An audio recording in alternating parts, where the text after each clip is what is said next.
Stories that blur the line between reality and fiction, where fear thrives and curiosity draws us deeper. Tonight, we delve into one of the most haunting corners of the internet. From chilling tales that make us question the ordinary to unsettling whispers of the unknown, we'll explore how these stories walk the razor-thin line between terror and truth. So are you ready to walk this line with us? Let's dive in. I awoke in a standing position, my eyes suddenly shooting open and my legs weakening as I began to stumble. I panicked as I felt myself falling forward, instinctively reaching out to grab the nearest thing to hand, which happened to be the shirt of the guy standing in front of me. "Mystery man, watch it, buddy!" he exclaimed in annoyance. Although the mystery man did take hold of my arm and shoulder before helping me to steady myself. "Mystery man, are you okay?" "Yeah, I think so." "Mystery man, well, just keep your cool. And, whatever you do, don't step over the white lines." I didn't understand what he meant, but then I adjusted my eyes and surveyed the scene around me, and what I saw was a vision of hell. I hadn't seen the face of the man who'd helped me, but when I looked up, I could make out the back of his head in the darkness and realized he'd turned around after assisting me, now facing forwards. Darkness was all around me, but there was a dim illumination on the ground which I stood upon. Two lines of white light about 3 feet apart, one to the left of me and the other on my right. I remembered what the man had told me a moment earlier, warning me not to step outside of these lines. I didn't know what he meant, but somehow realized this was probably good advice. I creaked my head to one side, looking over the shoulder of the man ahead, and seeing a line of people standing in front of him. A long, single-file queue of shadowy figures stretching for several hundred yards up what appeared to be a slight elevation. All stood within the two white lines which seemed to operate like some kind of emergency lighting. And at the top of the queue of unidentified figures was a doorway of bright, almost blinding light, a literal beacon in a sea of darkness, inviting, comforting, and offering a glimmer of hope in what otherwise seemed like a dangerous situation. I didn't understand what this place was or why I was here, but in that moment, I believed the shining white light ahead was my salvation. There were dozens, maybe hundreds of people standing in the queue in front of me, and I couldn't move past them without stepping outside of the white lines. I shook my head, experiencing an almost crippling anxiety as my mind raced to make sense of this inexplicable situation. I opened my dry lips and struggled to speak, addressing my fearful question to the anonymous man in front of me. "Joshua, what? What is this place? How did we get here? Mystery man, you see the white light at the front of the line?" Joshua, "Yes, mystery man." "Well, look behind you." I was terrified but needed to know the truth, and so I turned my head, making sure to keep my footing and stay within the lines as I did so. Directly behind me stood a woman about 5 foot 5 inches tall. I could barely make out her features in the dark, but in any case her head was down and it appeared she was unconscious. She was sleeping while standing up, just as I had been only moments before. I guess this was the same for every person in the line, and that we'd all been unconscious when they brought us here. But who had done this to us, and why? I decided this was a question for later. I suppose I should have paid more attention to the sleeping woman behind me, and if I'd done so, I would surely have recognized the young lady. But my attention was drawn to the scene beyond her. I soon realized I was standing in the middle of a long queue which stretched back for at least several hundred yards and sloped downwards. And at its end was the polar opposite to the light before me. At the very bottom of the line was a swirling vortex of crimson red, a terrifying portal to God knows where, so vile and sinister that I couldn't bear to look upon it for more than a few seconds. If the light before us offered hope and salvation, the blood-red whirlpool surely represented doom and despair, and the mere sight of it chilled me to my very bones. I turned back around, muttering a profanity under my breath as my body shook. "Mystery man, it gets worse. Look ahead." I creaked my head once again and saw a terrifying scene unfolding. I guess another man had suddenly woken up like I had, but he didn't react well to his surroundings. I watched in awestruck horror as the darkened figure stumbled, swearing as he put his foot forward and stepped outside of the white lines. "Someone in queue! Don't do it, man! We can't leave the queue, no matter what!" But the well-meaning person's efforts were in vain, as the man he was trying to save ignored the warning, slapping his hand away whilst shouting, "Disoriented man, get away from me, you damn freak." And then he put both feet across the line on his right-hand side and walked out into the darkness. I say dark, but I could still make out his shape once he was over the line.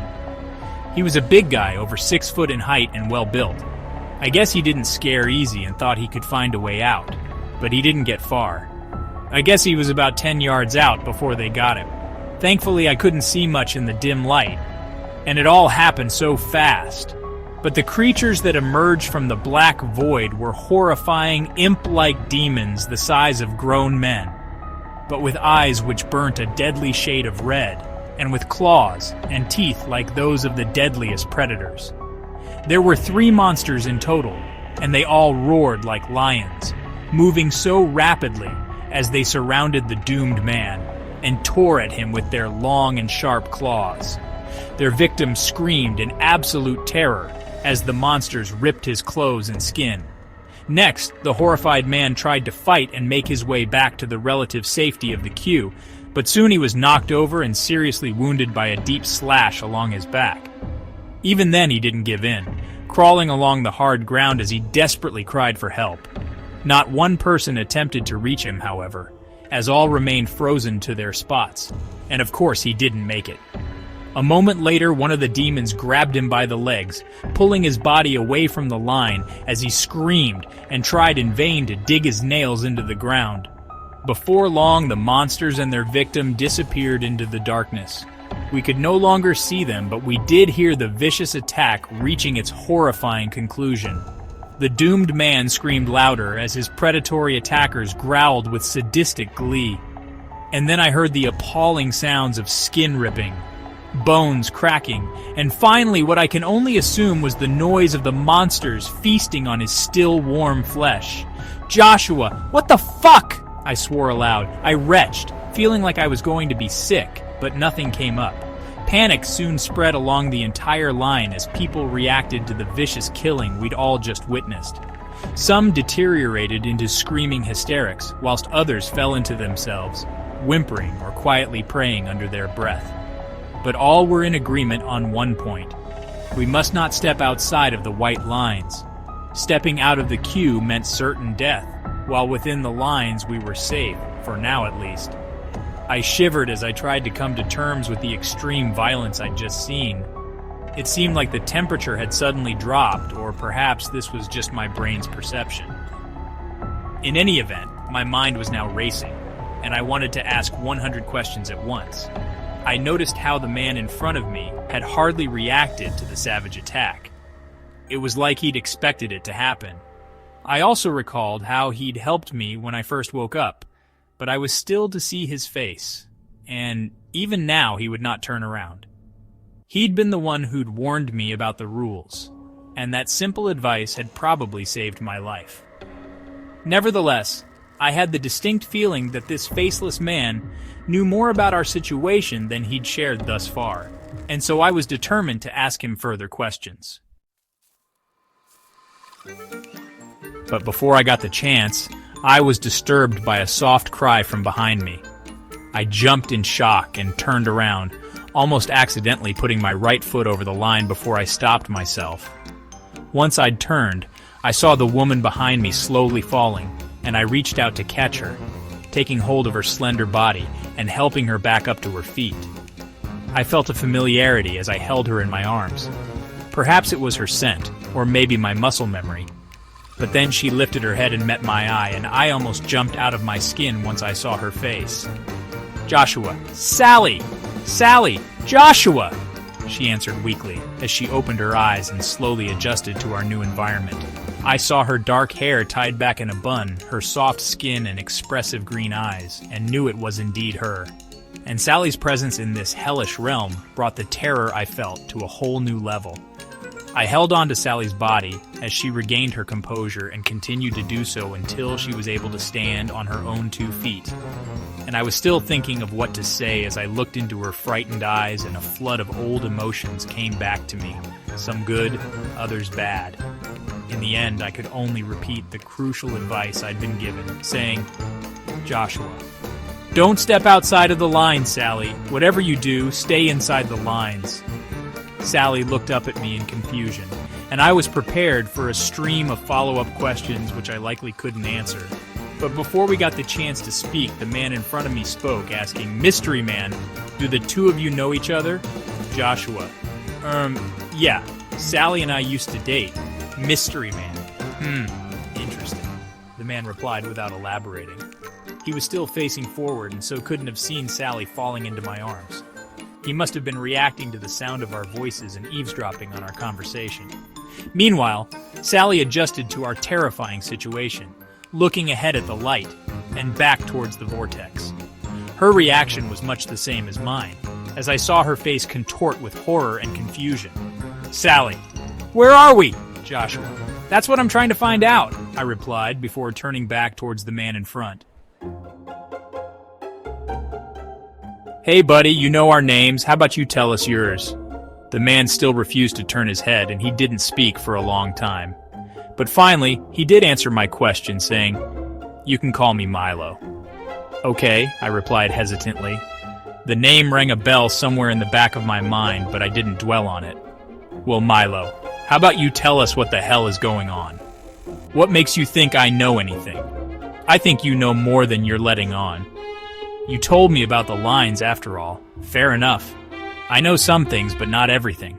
You wake up in this queue, standing between the white lines. You know what happens when you step outside of them. Sally didn't. Not yet, anyway. I was grateful she'd been spared the sight of the savage killing. What are those things out there?" I asked, although a part of me didn't want to know the answer. Can't say for sure. They could be demons, monsters, aliens, or genetic mutations. In the end, it doesn't really matter, does it? I know they dwell in the darkness all around us, and they see everything. For whatever reason, they can't step inside of the lines. We're safe from them as long as we stay in the queue. But if we enter their domain, they'll slaughter us without hesitation. I turned to Sally, seeing the fear in her eyes. That's a look I hadn't seen in a long time and hoped I would never witness again. I put a hand around my ex's shoulder to comfort her, but she pushed me away, and I was forced to remember why we'd broken up in the first place. I put this to the back of my mind, however, instead, focusing on my inquisition of the faceless man in front. "So we're trapped here? Oh no, I'm afraid you don't understand. The queue won't remain stationary. When the trumpets blow, we move forward, one at a time." "You mean we move towards the light?" "Yeah, that's what happens." "But there's a catch. What do you mean? You'll find out soon enough," was Milo's typically evasive response. I opened my mouth to speak again, but then I heard it. The trumpets, blaring from God knows where, a deafening and terrifying sound which blasted out from the darkness, seemingly surrounding us on all sides. Both Sally and I collapsed down to our knees, covering our ears with our hands in a futile effort to drown out the awful din. I felt the pressure building inside of my skull and thought my head was going to explode. But thankfully the trumpet stopped after a few moments, and then the line started to move. I looked forward and saw the figure at the front of the queue stepping into the light, his dark silhouette immersed as he raised his arms and cried out in glorious ecstasy, gladly allowing the portal to transport him to another realm. And with that, he was gone, freed from this nightmare and surely now safe from the monsters which dwelt within this dark hellscape. "Wow," I expressed in amazement. But, like Milo had warned us, there was a catch.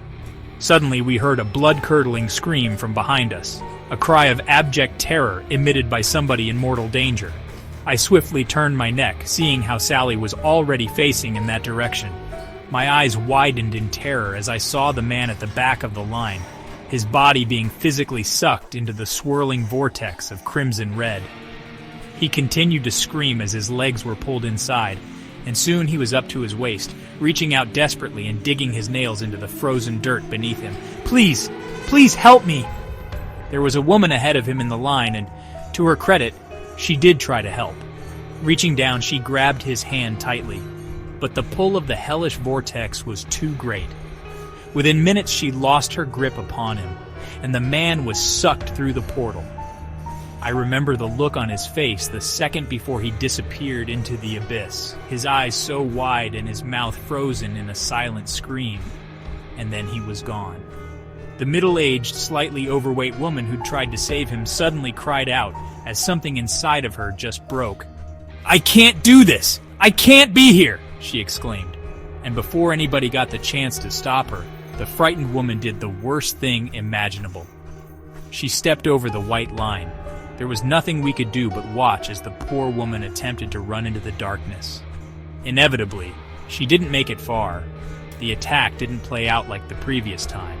She wasn't set upon by a gang of savage monsters, but instead confronted by a single creature which suddenly emerged from the black abyss to block her path. The woman just froze, stopping dead in her tracks as she stared into the monster's burning red eyes. She was seemingly unable to flee or fight, as if the beast had her under its terrible spell. My jaw dropped as I observed the unreal scene. For a moment I naively thought she might be okay, and that the monster would actually let her live. But then, in a single rapid and brutal action, the beast raised its muscular arm and thrashed out with its claw, easily cutting the woman's jugular wide open. She grabbed at her throat as blood poured from the gaping wound and soon collapsed heavily to the floor. Her body continued to thrash as she choked on her own blood. But a moment later, the beast leaned down and grabbed hold of her hair, dragging the slowly dying woman into the darkness. "Oh my God," she cursed under her breath, and I couldn't utter a word. This was the second person I'd seen slaughtered by the monster stalking the shadows, but it didn't get any easier. Frightened murmurs and the occasional scream went along the line, as all present reacted to the horrors we'd just witnessed. Those who hadn't seen the deaths firsthand no doubt heard about them from their neighbors in the line, and the panic spread like wildfire. Still, I noted how Milo had not reacted at all to the bloodshed. Still, I reckoned he must have eyes on the back of his head, and perhaps he'd seen it all before. Nevertheless, our mysterious companion was able to provide an explanation of sorts. That's the catch I was telling you about. They let one person pass into the light whenever the trumpets sound, but there's a price to pay. One goes into the light, and the vortex takes one from the back of the line. That's the way it works. Suddenly, I felt cold all over. I was sure the temperature had dropped since I first regained consciousness, although this was the least of my worries as my exhausted brain attempted to process what Milo had just told us. I'm sure Sally was doing the same as she remained silent for the time being, although I could hear her clicking her tongue, a habit she did when nervous or stressed. I glanced ahead and behind me, once again confirming that we stood roughly in the middle of the long, single-file queue of people. If what Milo said was correct, one person would reach salvation at each trumpet blow, while one would simultaneously be sucked into oblivion, or whatever the hell lay on the far side of that damned portal. Assuming this twisted process continued, the line would gradually grow shorter as more people left this Shadowland, and in the end, we too would discover our fate. I felt a vile sickness in the pit of my stomach as my whole body shook. I didn't know what to say next, but it was Sally who broke the silence. "Hey Milo, that's your name, right?" she shouted over my shoulder. I saw Milo nodding in confirmation, but he still wouldn't turn to face us. "You know, you still haven't answered Joshua's question. You didn't tell us where we are and why we're here. Like I said, I don't know everything, but I guess I've been conscious to our situation for longer than the two of you. During that time, I've come up with a couple of theories." "Like what?" I could tell she was becoming increasingly impatient.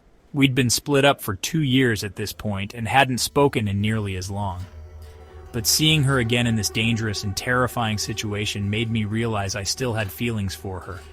Well, one possibility is that we've been kidnapped or abducted by some malicious person or persons. What's the last thing you remember before waking up here? I remember driving, and then everything went black. This didn't make sense. Had I been in an accident? If so, why didn't I recall a crash or collision? I have the same memory, she muttered nervously.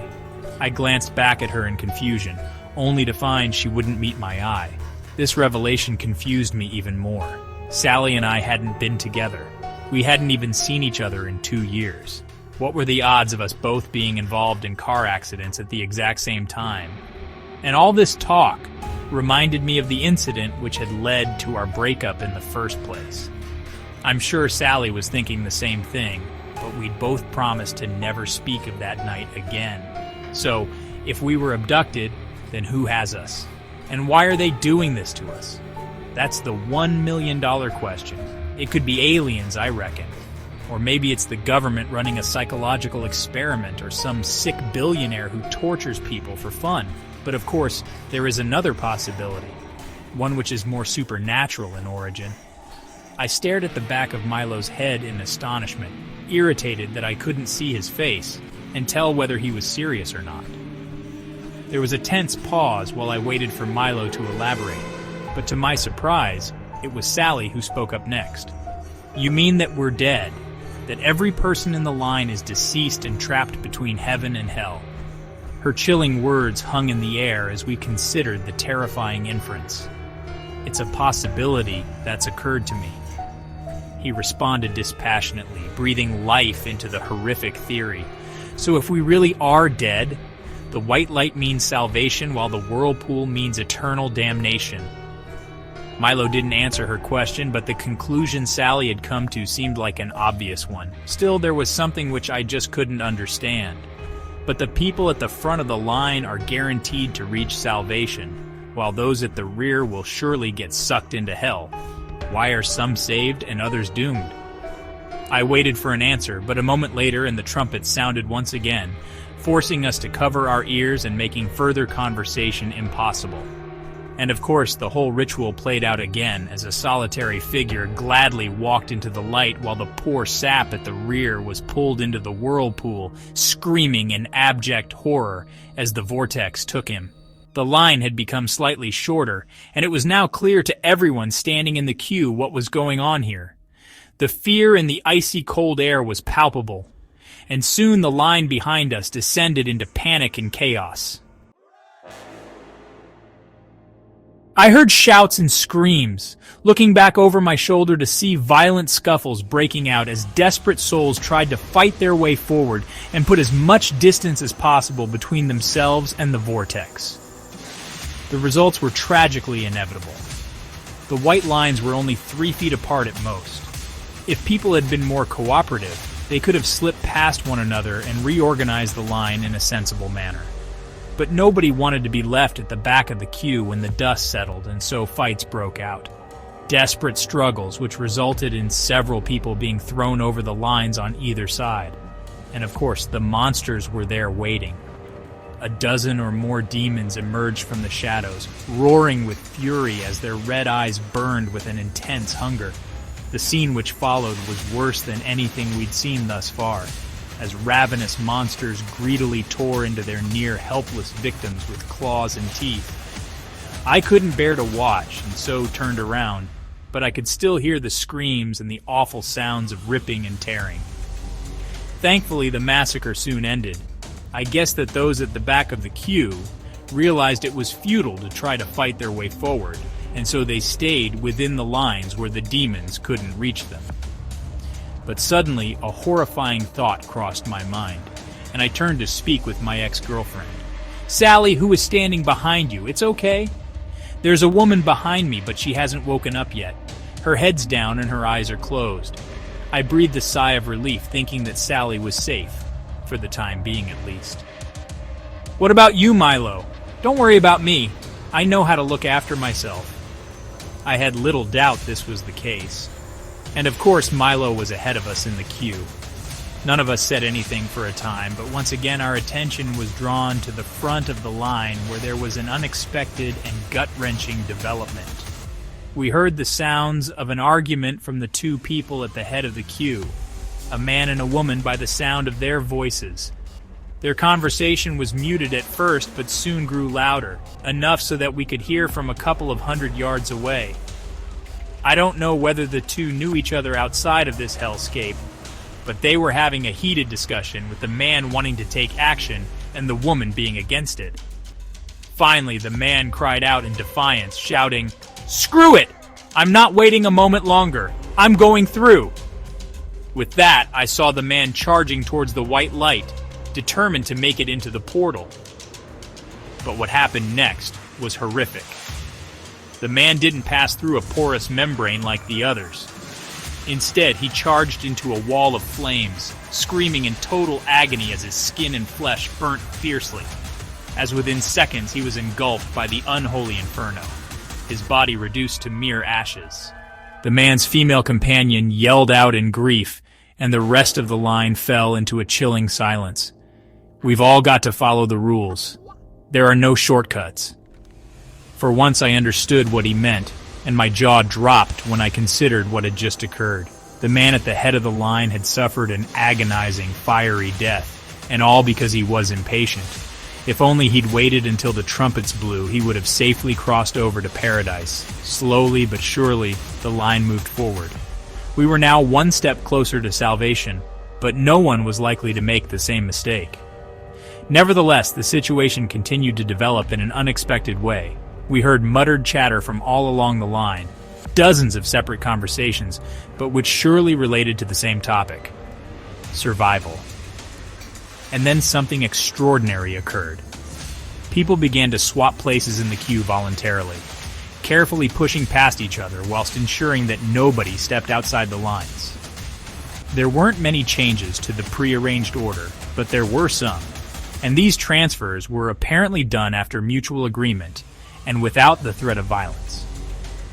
I was astonished, particularly when I saw the bald-headed man who now took the unenviable position at the very end of the line. But he did not seem afraid of his imminent damnation. Instead, he sat down cross-legged on the cold ground, his form illuminated by the burning red of the vortex. I watched as he closed his eyes and remained perfectly still, as if in a deep meditation. I couldn't understand why at the time, but he seemed to have accepted this fate. And with that, the ominous trumpets blared, drowning out all other sounds as the now familiar cycle played out once again. I guess the woman at the top of the line had recovered from seeing her male companion burnt alive because she slowly and carefully stepped into the light and safely passed through to the other side. And meanwhile, the bald-headed man at the rear maintained his monk-like composure right to the very end. He didn't fight or even scream when the vortex sucked him in, and his limp body disappeared into apparent oblivion. I shook my head in disbelief. It was clear that something significant was happening here, but I couldn't quite put my finger on what it was and how it impacted on us. But Sally was quicker off the mark, which I suppose I should have expected. She'd always been smarter than me and knew how to cope in a crisis situation. I'd learned as much during the incident 2 years before. Still, as well as I thought I knew my ex-girlfriend, I never could have predicted what she'd do next. "Hey Milo, how are you holding up?" she said suddenly. I looked over my shoulder in confusion, only to see my ex giving me a knowing look. I'd seen that look before and knew what it meant. Sally wanted me to trust her and keep my mouth shut, and so this is what I did. I suspected she wanted Milo to turn around so she could make eye contact, but by now, I knew this wouldn't happen.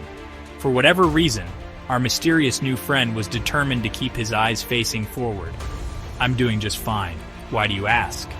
Sally seemed frustrated by Milo's reply, but she persevered nonetheless. "Well, I feel like the three of us are in this together, but we know nothing about you, Milo. As you know, Josh and I were in a serious relationship. Things didn't work out, but we're still close. And we share custody of our son." I spun around in shock, opening my mouth to challenge my ex. But when I did so, she shot me a hard look and raised a finger up to her lips, silently telling me to stay quiet and go along with this. Obviously, Sally was lying. We never had a child together. We'd talked about it, but our relationship ended abruptly soon after the incident, and our dreams of having a family died at the same time. But now Sally was claiming we had a son together. I didn't understand why she'd made up this fictional child, but I soon found out. "You have a son?" "Yes." His name's Kevin, and he's 2 years old. A real rascal sometimes, but he's as sweet as punch. I was shocked by how deeply invested Sally was in this lie she'd manufactured from thin air.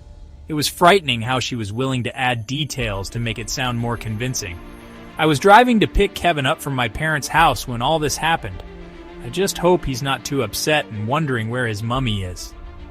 She let this sentence hang in the air for a moment, I guess for the maximum emotional impact. I couldn't bear to look at